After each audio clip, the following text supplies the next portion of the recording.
Hi, welcome to Encarus. Today I'm gonna show you how to deploy a simple React app to AWS EC2.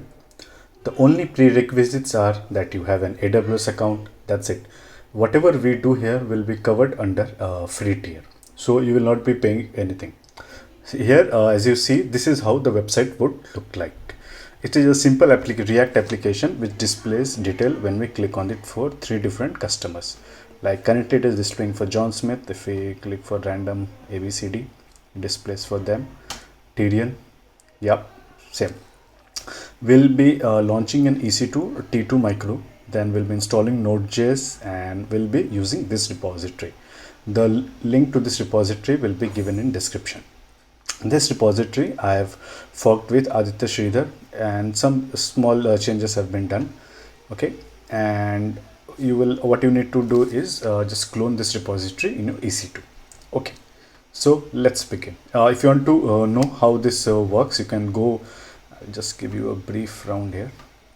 Like if you clone the repository, you will see under source, public and assets, simple JSON. These are the customer data, and these customer data are being fetched by customer details here by using the state, and it is being displayed into, and it is sorry, to put it into React terms, it is being rendered into your UI.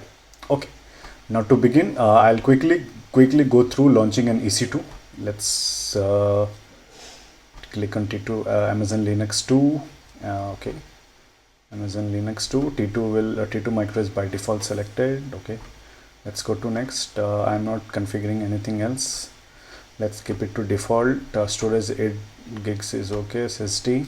For security groups, I have a security group which allows port 80, port 22 for SH, and 3000 as the React application. I'm not customizing any port. I have for only for local. Like it will run on 80, but on EC2 and all, it will run on 3000. So I have allowed anywhere access for port 3000. Okay, and 80 is like if you're configuring for health check or something else, you can use this. Okay, now review and launch. Select your key pair. You can just review if all the things are up to your mark. Okay, I select my key pair, or you can generate your key pair anyway. This is must because you need to log in into your instance. Okay, let's name this instance as demo website 2. Okay, this looks good. Now, okay, I've talked about security group, and also make sure it's been launched into a public subnet, or if you want to, because or if you are if you have a VPN connection to your VPC, then it's okay, it's well and good. Otherwise, you make sure it's in a public subnet. Okay, now we need to SSH into this. For SSHing into your container, sorry, EC2, make sure like you have the keys are downloaded and you change the permission for the key. This is for Linux, or otherwise for Windows also you can do the same. Either you can just use this command. Okay, what I do here is you can use putty, or what I use here is git bash. It's the same thing, and I can just use that here. Okay, and otherwise if you are an admin user and you have instance connect admin permissions, you can just click on connect here, and this would just directly launch a website for you. Launch the connection for you. Yeah, but like the issue here is like if I'm like doing some paste commands, right, the issue comes is that the indentation is not right. So, and there's some lag there, but not always. So I'll use the SSH client. I need to SSH into the client, so let's copy this and let's open a SSH client.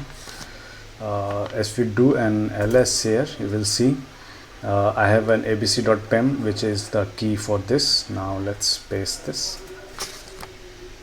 Okay, it will ask for fingerprint. Yeah, let's add this into known hosts, and let's expand this so it's for better visibility. Okay, now let's do sudo su, and it's just sudo su I'm doing just so that I do not need to type sudo after every command. Now you can type, or if you're any other user, you can type their passwords, that's okay. You just need installation permissions. Now I need to install Git here so that I can clone the repository. Then I need to install the Node.js and one more Node.js library. First, let's install Git here. Yum install Git. Yum is the installation helper. Just think of them as a brew or chocolatey. Okay, let's clone the repository here first. Okay, I'll share the link, do not worry. Let's click here and Git. We are currently in the EC2 directory and git clone. Yeah, git clone is done. Now we need to install the Node.js. Currently, if you see, if I type node-v, there is nothing here. A node command not found. So I need to install Node.js. To install Node.js, we'll need to curl the rpm file and install it. Okay, curl-lss. This command also, do not worry, I'll add this in the description. rpm.node source. This is I just found it on the net. And the thing is, currently 14 is the latest version, 14.17.2 I think.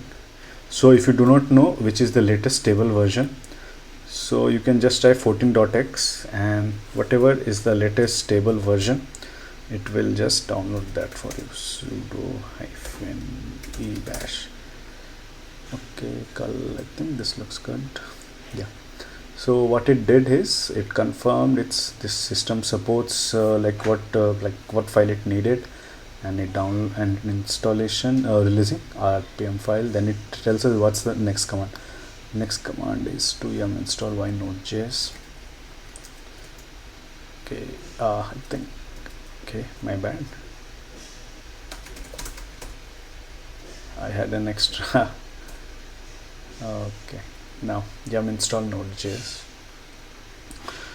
Now we go into, now if I, okay, I didn't show you earlier, you can see that cloned repository is here. Now I need to go inside the repository and I need to install whatever libraries are there in package.json. Right, we node modules contains all those libraries, but currently like to save that will be a big commit. So in git ignore we mentioned node modules not to be uploaded. So npm I will install all those packages and libraries mentioned in package.json. Okay, and also we need to install a pm2 library. pm2 is a production process manager which is for Node.js application, so that the application can be kept running alive in the background.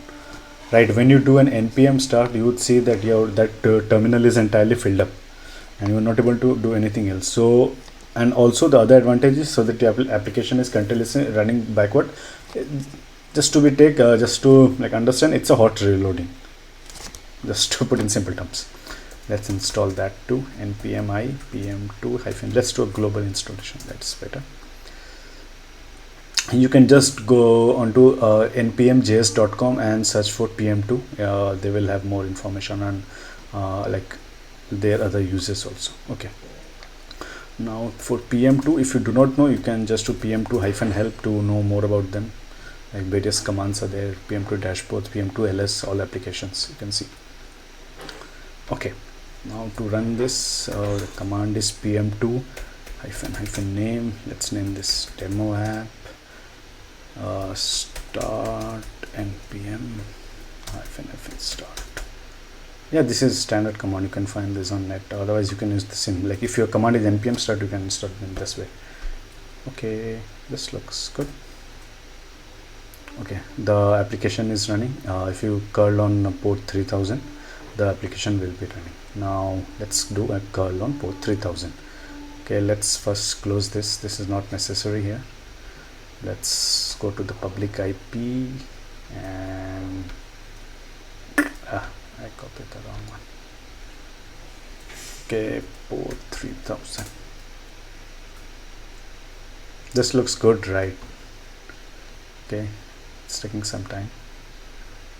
I think now it's getting cached. Yeah, now let's see. Yeah, that's the same. But the thing is, now I'll now additional step here is that I added this to route 53. This part would cost you. So if you do not have any registered domain on AWS, you can skip this part. Or if you have any registered domain in either Hostinger, GoDaddy or anything, you can just add this. You can create a record and forward the traffic for that record to this IP. Public. This is a public IP, so traffic would be routed here. So let's first copy this IP and let's go to Route 53. I have a domain in Hostinger, and I have added like AWS charges $0.5 for adding it as a hosted zone. Okay, now I've created one host like $0.5 per hosted zone. So I have added my domain here, and kairos.xyz. XYZ is like suffix, like it charges you right $1 like 10 cents one for 1 year. Okay, now let's create a record here. Okay, what do we name this record? Let's name this record as demo app. Yeah, this looks good. We don't have anything. We have the IP, and if you're going for any other AWS resources, right, like a load balance and all, you can just click on alias and you will be able to select those. Let's click demo app.nkairos.xyz. Let's, now the issue, still one issue I know you would not like, is that you have to enter the port, right? Because the issue is we have not assigned any load balancer. Or if you had like if you had kept this application running on port 80, right, then we would not have to enter the port 3000. And the other way which I would recommend is you can just go for a load balancer and add target group, and in target group just like keep an application for port 3000, register this EC2 instance, and for health checks just go for the customer list and like success code of 200 and 304. This is it.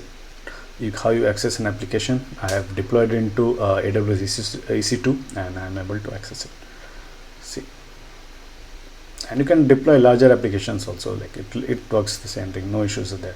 Or if you want to go for a multi-region and all, then you can go for CloudFront for less caching.